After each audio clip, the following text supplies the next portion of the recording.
কিন্তু বলছে যে পদ্ম পাতা যেভাবে জলে বাস করে, কিন্তু জল কিন্তু তার গায়ে লাগে না।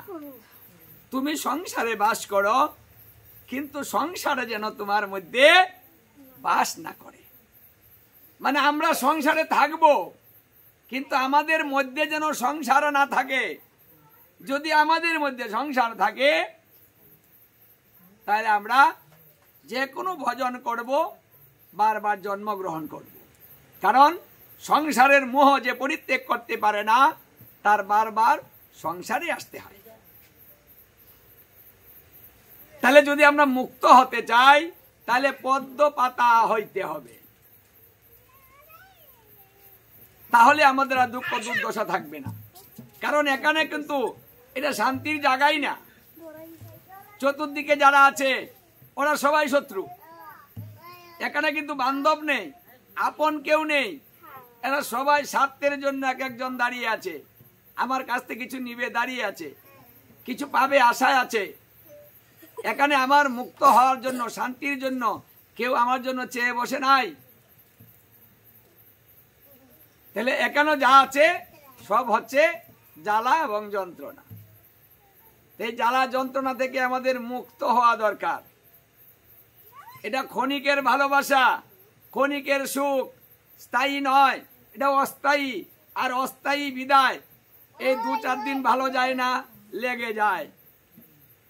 কে আছে গো এমন যে লাগে না? লাগে না? কদিন থাকতে পারেন ভালো? আনন্দ ফুর্তি কদিন চলে?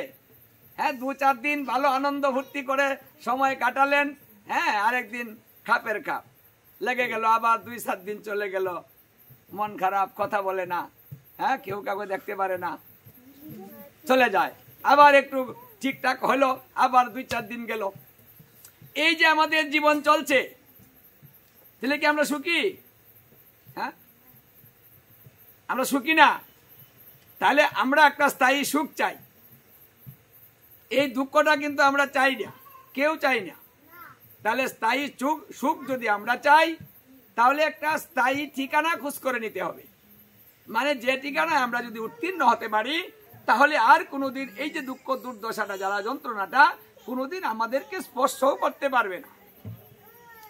এই জন্য গুরুর কাছ থেকে এমন একটা ভজন শিখতে হবে যে সেই ভজনটা শিখে আমি নিত্য ধামে গিয়ে নিত্য দেহ প্রাপ্ত হয়ে আমি ভগবানের সেবায় নিযুক্ত থাকি। মানে সেটা হলো আমাদের মূল।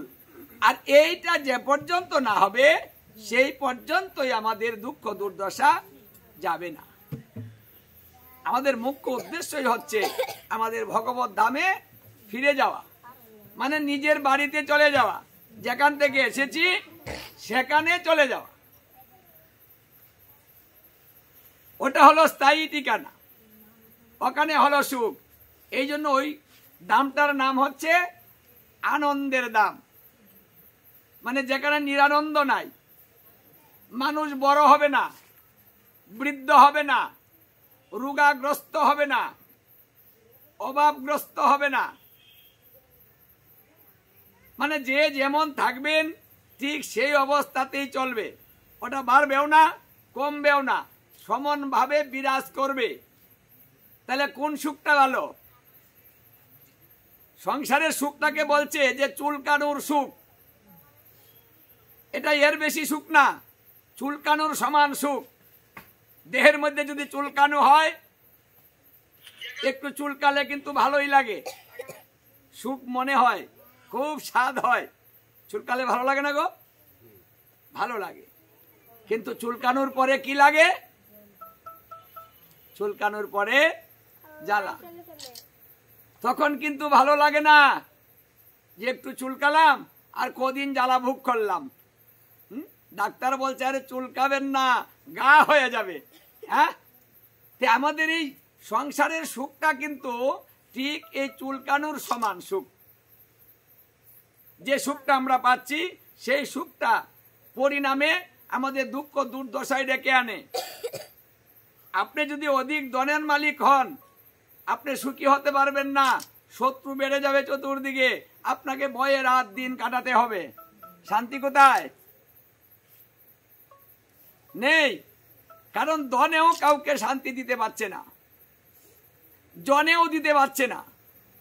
তাহলে জনে দিবে না, ধনে দিবে না, কেউ শান্তি দিবে না। শান্তিটা কিন্তু নিজে নিজে অর্জন করতে হবে। আমার শান্তি আমাকে অর্জন করতে হবে।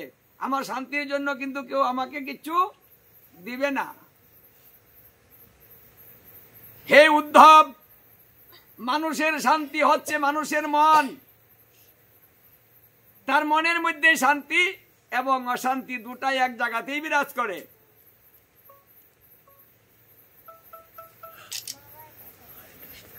কেউ যদি কিছু বলে, তুমি যদি মনে কিছু না করো তাহলে তোমার কষ্ট নেই। কিন্তু তুমি যদি আঘাত পাও, সে আঘাতটা কোথায় লাগে গো? আমাদের যদি শরীরেও আঘাত হয়, সে আঘাতটা কোথায় চলে যায়? আঘাত লাগে এখানে, চলে যায় মনে। আঘাত কিন্তু এখানে থাকে না, ওটা ভালো হয়ে যায়। কিন্তু সে আঘাতটা জমা বাঁধে গিয়ে মনের মধ্যে, সেখান থেকে আর যেতে চায় না। হ্যাঁ, ভুলবো না, মরে গেলেও না। হ্যাঁ, যে আঘাত পেয়েছি জীবনেও ভুলবো না। আমরা এইভাবে বলি না? কারণ এমন জায়গায় নিয়ে আঘাতটা জমিয়ে রেখে দেই, ওটা কোনোদিন আর ভুলবো না। কদিন পরে পরেই জাগিয়ে দেই, আর মনের তাপ শুরু হয়ে যায়। কি গো, মনটা খারাপ কে? এমনি এমনি। কি হয়েছে তোমার? কিছু হয় নাই। কে কি বলছে? বলে নাই। তাহলে মন খারাপ কে? আর কইও না। এই কথাটা মনে হয়ে গেছে আজকে আমার। হ্যাঁ, মানে কবে দুঃখ চলে গেল, সব শেষ, কিন্তু ওটা মনে পড়ে গেল আর জ্বালা হয়ে গেল, জ্বালা শুরু হয়ে গেল। তাহলে হে উদ্ধব, এইভাবে যারা দুঃখকে মনের মধ্যে জায়গা দিয়ে রাখে, সে কোনোদিন সুখ লাভ করতে পারে না। সে শুধু জ্বলেই যায়, জ্বলেই যায়। তাহলে আমাদের কর্তব্য কি? বলছে উদ্ধব, মনে কিছু না ধরার নাম হচ্ছে সুখ। ঠিক, ওটা আমাদের শিখতে হবে। এই যে সংসারের কষ্টগুলা, কেন এই সুখগুলা আমরা পাচ্ছি না? কেন পাই না? কারণ ভগবানের এইসব কথা আমরা শুনি না। আমরা জাগিয়ে রাখি, মনে জমা দেই, সহ্য করতে পারি না। বলছে কে কি করছে তুমি দেখো না, কারো সম্বন্ধে কিছু বলো না, পরে নিন্দাও না। খারাপ কাজ করতেছে তাও বলো না। আমাদের শিক্ষা কোথায়? বলছে যে খারাপ কাজ করছে, কেউ দেখছে, দেখে বলছে, তাহলে তার অপরাধ তার উপরে চলে যায়। তাহলে বিপদ কার বেশি? মানে যিনি দেখছে বলছে তার বিপদটা বেশি, কারণ ওর পাপ সে নিয়ে যাচ্ছে। তাহলে ভগবানের এইসব কথা আমরা মানি না। ভগবান বলে গিয়েছে উদ্ধবকে, তাতে আমার কি? মানে আমরা মনে করি আমাকে বলেইনি। উদ্ধবকে বলছে উদ্ধব চিন্তা করতে থাক, যার জন্য আমরা আমরার মতো চলছি আর জ্বলেই যাচ্ছি। বাহ, কোনো কিছু আমলে নিবেন না। যে যা খুশি করবে আপনি দেখে যান, চুপ থাকেন, তার সাজা তাকে পাইতে দেন। কর্মফল সে ভোগ করুক, তার কর্মফল আপনি ভোগ করবেন কেন? এই কথা শ্রীকৃষ্ণ উদ্ধবকে বলে গিয়েছিলেন সবাইকে জানানোর জন্য, যে আমার এই শেষ বার্তাগুলা সবার কাছে তুমি পৌঁছিয়ে দিবে। আমার এই কথা যে মেনে চলবে, সে কোনোদিন দুঃখ দুর্দশায় ভুগবে না। এত বেশি কথা নয়, স্বল্প কথা। তাই